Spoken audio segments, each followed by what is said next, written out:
Francis of Assisi once said, "He who works with his hands is a laborer. He who works with his hands and his head is a craftsman. But he who works with his hands, his head, and his heart is an artist." I, among other things, consider myself an artist. How many people in this room might also consider themselves the same by a show of hands?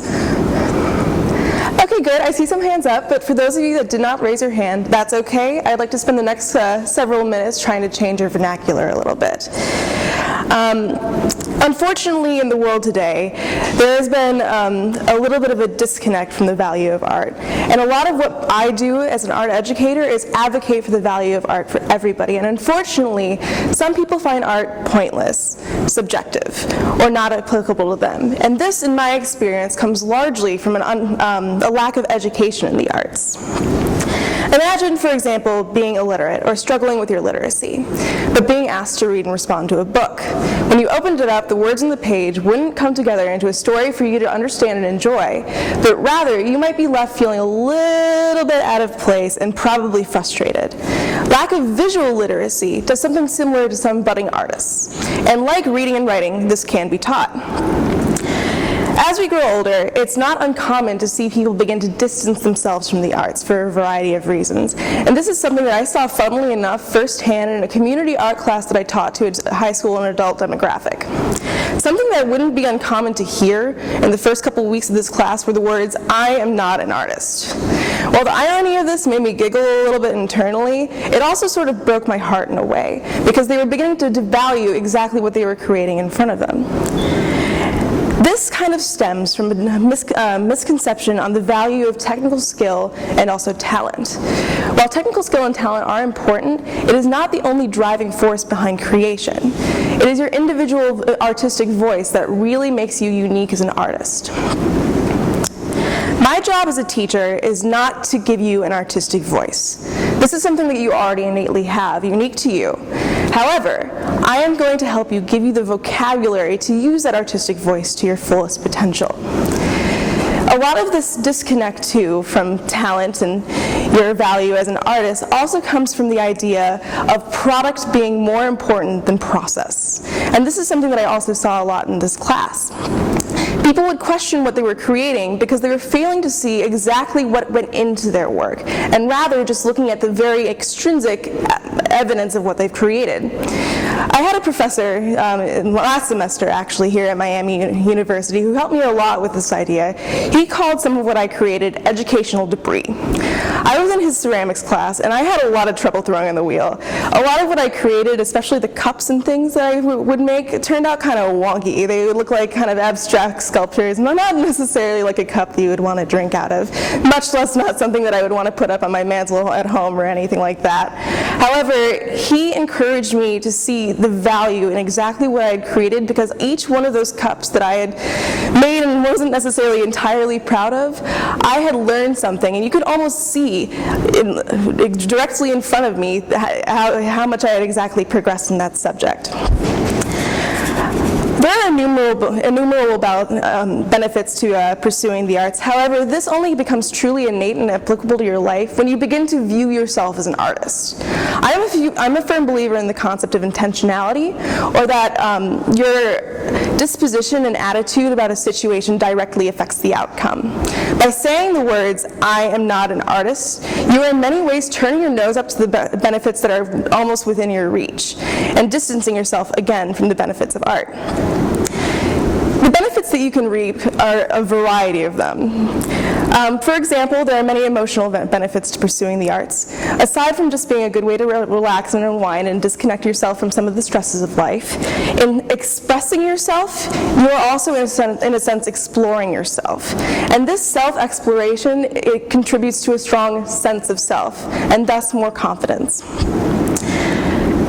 Also, art gives you a healthy avenue to express your reactions and perceptions of the world around you. And this kind of transitions us into the social benefits of art. By communicating in a new avenue, you're practicing communication skills that you already have and use in your everyday life. This ability to communicate in a different way helps you to not only communicate through the arts, but also in your other pursuits in life, and it helps you to helps you to not harm relationships due to unhealthy avenues of expression. The emotional and social benefits of art are both intrinsic values of art. However, there are many extrinsic values of art that some people have the tendency not to see, especially when you don't view yourself as an artist. The first of which that I would like to highlight is the tendency to help that art has to help us be creative problem solvers. And this is something that helps a lot of people from a variety of different walks of life, from businessmen in a budget meeting to scientists who are trying to explain the world around us. Also, on top of this, there are media-based skills that come along with pursuing the arts. It teaches us focus, patience, and the ability to plan ahead. Take the medium watercolor, for example. This is challenging for a lot of us because it challenges all three of these capabilities. You have to be able to focus to make fine lines, you have to be patient and wait for areas to dry to get the effect that you want, and you have to plan ahead so you can do all of this in a timely manner and not find yourself stuck. Due to some of these benefits, there's been a lot of push in education to integrate arts into other disciplinary areas. I saw this firsthand in a language arts practicum placement that I was in. I taught an arts integrated lesson to a third grade classroom, and this particular group of kids had a lot of trouble using really descriptive adjectives in their writing. So what I did is I created a lesson that equated written vocabulary to visual vocabulary. And what I hoped to do was to help them equate their writing to a picture that they're creating in a reader's head. After I taught this lesson, I got in contact with my cooperating teacher, and she had assigned them a project where they were to describe a room in their house using adjectives that they were learning in class. And she was able to report much more vivid use of adjective, and also on top of that, more lengthy writing because of their enthusiasm about describing what they were seeing. And this is one of those really, really great examples of the extrinsic value of art. However, I use art integration a lot in my lesson planning, especially after this experience, and I really, really value what it does for students. I would like to stress exactly how much art can be valued in its own right. And this especially comes into play when you think about how much it teaches you about visual literacy. In the world today, we are literally bombarded constantly by visual stimuli, from ads, logos, media, even the way we communicate with each other nowadays. I mean, I know all of you use emojis when you text. Come on. And it's actually funny, the latest McDonald's Happy Meal toys are actually little stuffed emojis. So this is being integrated even into kids' playtime. And being able to read and dissect an image is really important for us to be able to walk through the world as an informed person in our own right. This helps us also to not be affected by information in ways that we do not intend. When we can see bias, content, intended audience, and also who is giving us this message, we really begin to understand exactly what the information is being presented to us, and also to separate that information from the knowledge that is actually attached to it. Access to these benefits is something that is accessible to everybody. There's kind of this vernacular, I think, in the arts, especially in people that don't identify themselves as artists after they graduate high school, that it's mainly a school's pursuit, or kids that pick up a crayon or a marker. But this just simply isn't true. There are infinite ways for you to pursue your artistic voice, and there is an infinite way to pursue this for a variety of people.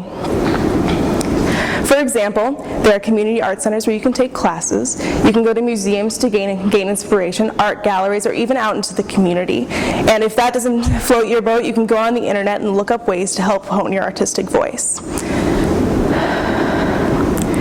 And if all of that still doesn't suit your fancy, there's a lot of value in just picking up a blank piece of paper and a pencil and spending an hour or so, even just once a week, with a piece of paper. And all of this talk of intentionality and viewing yourself as an artist isn't a switch that you just turn on. And you can't just go ahead and grab those benefits even though they are in front of you. It's more like a snowball that you have to push and push in order for it to grow. So I'd like to start that process for those of you especially who didn't raise your hand here right now. So we're going to do a little bit of an exercise. After I count to 3, we're all together going to say the words, "Hello, my name is," state your name, "and I am an artist." Okay, so take a minute, make it sincere, talk from your gut. 1, 2, 3. Hello, my name is Lydia, and I am an artist. Okay, I said sincere.